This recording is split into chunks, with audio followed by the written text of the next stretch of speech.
Oke, Assalamualaikum warahmatullahi wabarakatuh. Nama saya Rian Syukur Saputra, saya dari Teknik Elektro angkatan 2018, kelas B. Di sini saya akan menjawab ujian tengah semester UTS tentang kecerdasan buatan. Pertama-tama, saya menyatakan bahwa UTS ini saya kerjakan dengan usaha sendiri. Kedua, saya tidak menyalin jawaban dari sumber manapun. Ketiga, saya bertanggung jawab menjaga agar jawaban UTS saya tidak disalin oleh mahasiswa lain.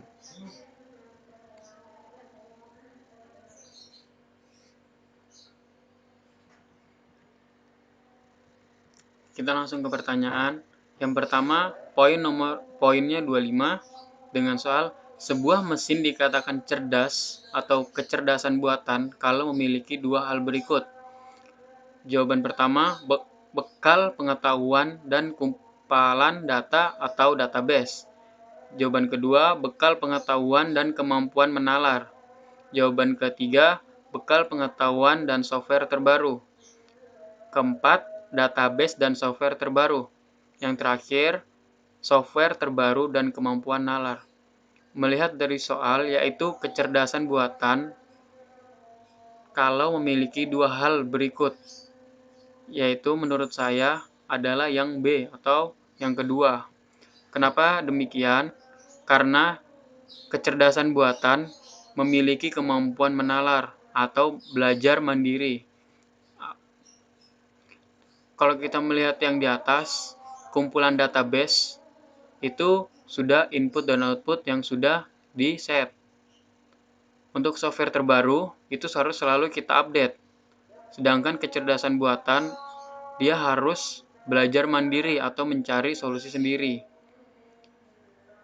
Database dan software sama seperti yang tadi, software terbaru harus diupdate terus. Database itu adalah kumpulan data, berarti kita harus memasukkan data. Software terbaru dan kemampuan menalar. Di sini kemampuan menalar sudah benar, hanya saja software terbaru.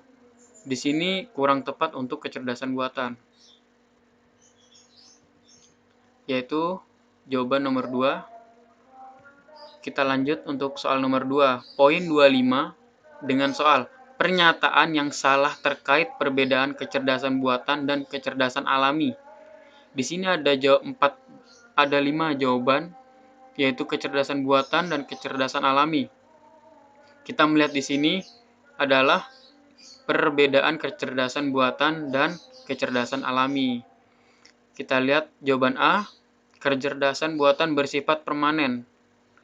Untuk kecerdasan alami, sering mengalami perubahan. Untuk yang B, di kecerdasan buatan dapat didokumentasikan.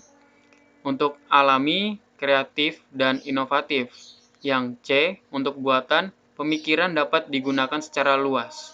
Yang alami, kemampuan berpikir terbatas. Yang D, kemampuan berpikir terbatas untuk buatan, dan alami, pemikiran dapat digunakan secara luas. Yang E, untuk buatan, harus bekerja dengan input simbolik, dan alaminya menggunakan pengalaman secara langsung. Melihat di sini, kecerdasan buatan itu adalah lingkup yang sudah ditentukan dan tidak berpikir secara luas. Dan kecerdasan alami itu sangat luas menurut saya, karena itu bisa terus bertambah karena kita mempelajari. Jadi saya simpulkan di sini yaitu adalah yang C. Karena di sini pernyataan yang salah. Saya memilih jawaban yang C. Kenapa? Karena kecerdasan buatan itu berpikirnya tidak dapat digunakan secara luas. Tetapi di C, pemikiran dapat digunakan secara luas. Kenapa salah? Karena kecerdasan buatan sudah ditentukan input dan output tersebut. Karena kita yang menyeting, kita yang memprogram. Sedangkan kecerdasan alami, di sini kemampuan berpikir terbatas. Menurut saya, kecerdasan alami itu tidak terbatas. Kenapa?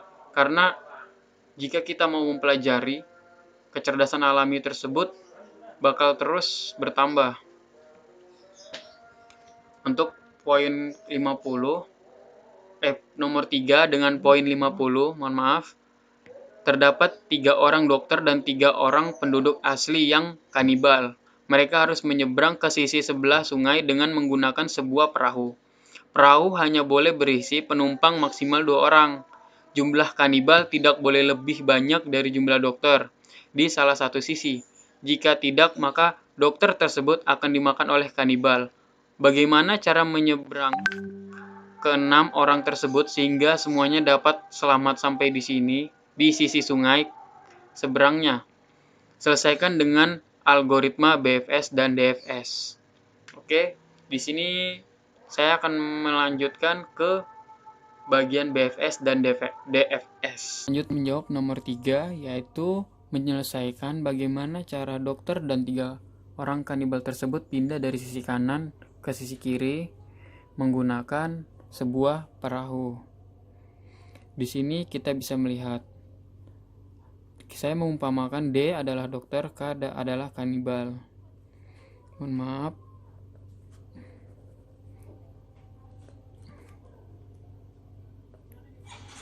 Nah, di sisi kanan, di situ ada 3 orang dokter dan 3 orang kanibal.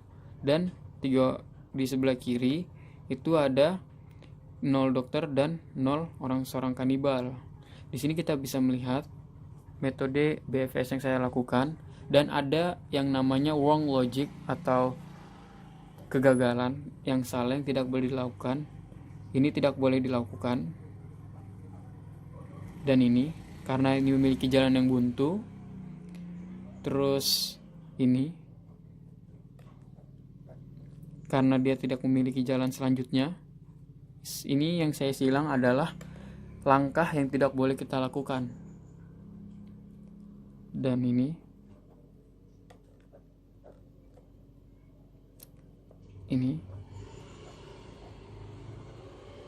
dan lanjut sampai ke finish, yaitu 3 orang dokter dan 3 orang kanibal tersebut pindah ke sisi kiri dari sisi kanan waktu awal dia berangkat. Jadi tidak ada yang dimakan oleh kanibal satupun, dan tidak ada kanibal yang tertangkap oleh dokter satupun. Jadi yang saya silang tersebut ada 1, 2, 3, 4, 5, 6, 7, 8. Itu adalah langkah yang salah atau yang tidak boleh kita lakukan. Seperti itu. Di sini untuk algoritma kedua yaitu menggunakan DFS. DFS memiliki 2, yaitu correct logic dan wrong logic. Di sini sama seperti tadi, D adalah dokter, K adalah kanibal, dan ini adalah sisi sebelah kanan, dan ini ada sisi sebelah kiri.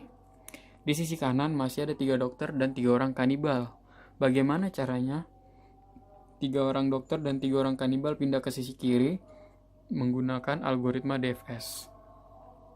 Di sini ada yang namanya wrong logic atau kesalahan berpikir atau kesalahan tindakan. Nah, yang kesalahan tindakan di sini saya garis bawahi, yaitu ini,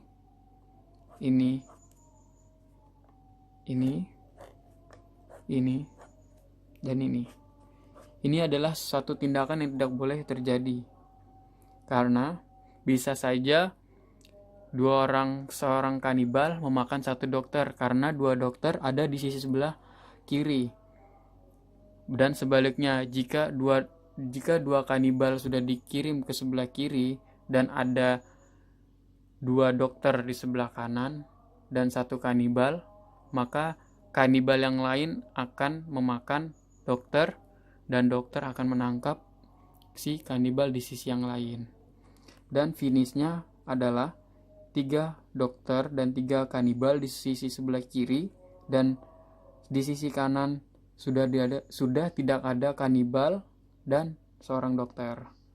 Sekian dari penjelasan saya, kurang lebihnya mohon maaf. Assalamualaikum warahmatullahi wabarakatuh.